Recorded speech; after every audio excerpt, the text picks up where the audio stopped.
Hey guys, so I got my hands on a really good deal of a IDL. It was slightly over 100 bucks, but the quality is really poor on it. It does function, but as you can see, it is very scratched. And even the sides, like all of it is very damaged. There's a lot of corrosion in it, as you can see as well. Even on the back of this, there is a lot of corrosion. So I thought it'd be fun to take you guys with me to try and restore as best as we can this Tama. It'll be mostly a speed run with a bit of a voiceover. I love tinkering. I love taking these bad boys apart, cleaning them up as best I can. So let's give this guy some new life, shall we? Hello, voiceover Candy here. So yeah, when I took this thing apart, like I said, I did not realize it was going to be in such bad condition. Not only was there acid, or I should say battery corrosion, where the prongs were, but it was systemic. It was through the entire thing, and even like the screws were in really bad condition. You can see the screws on the cover there.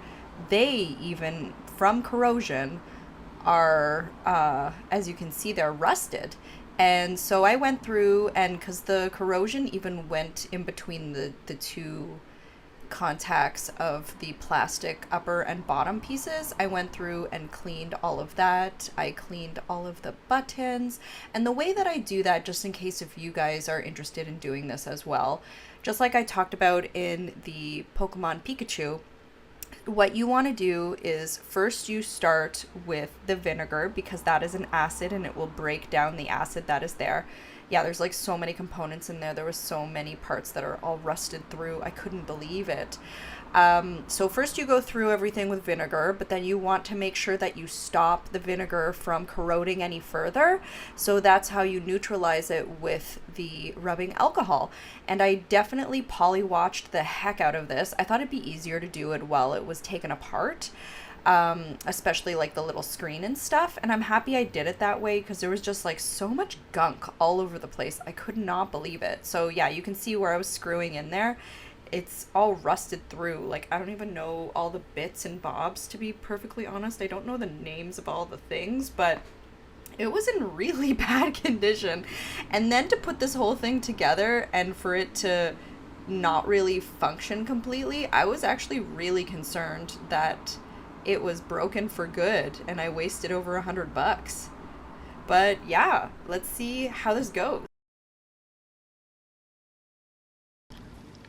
So I will probably keep going, put on a good show another night because it's getting kind of late, and just like polywatch the heck out of it before you and I do a run together, you guys.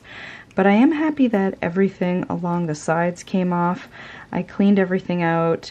There was a lot more corrosion than I thought there would be, and I think there might be dead pixels on it too, but I'm a little nervous. But we will boot it up real quick so I can show you.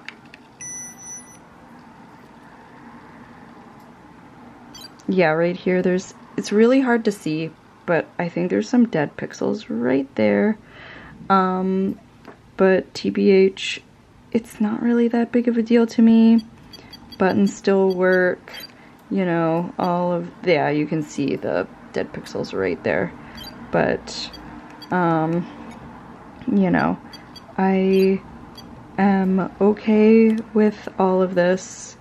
Oh dear, we've got a white screen. Okay, I'm gonna just take the batteries out for now, and call it a day.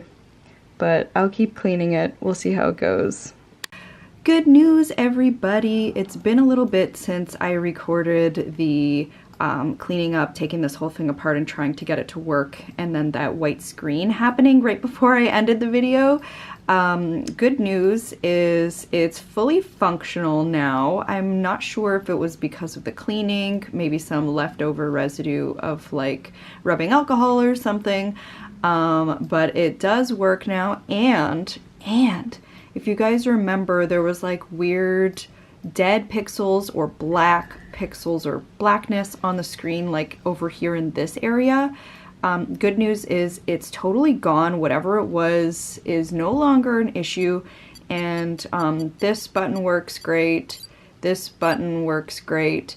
The back button can be a little tricky, but for the most part, it's a non-issue. So I am really quite happy about that everything is working okay now. But I thought I would let you guys know that the cleaning was a success. So don't be afraid if something like this happens to your Tama when you get it.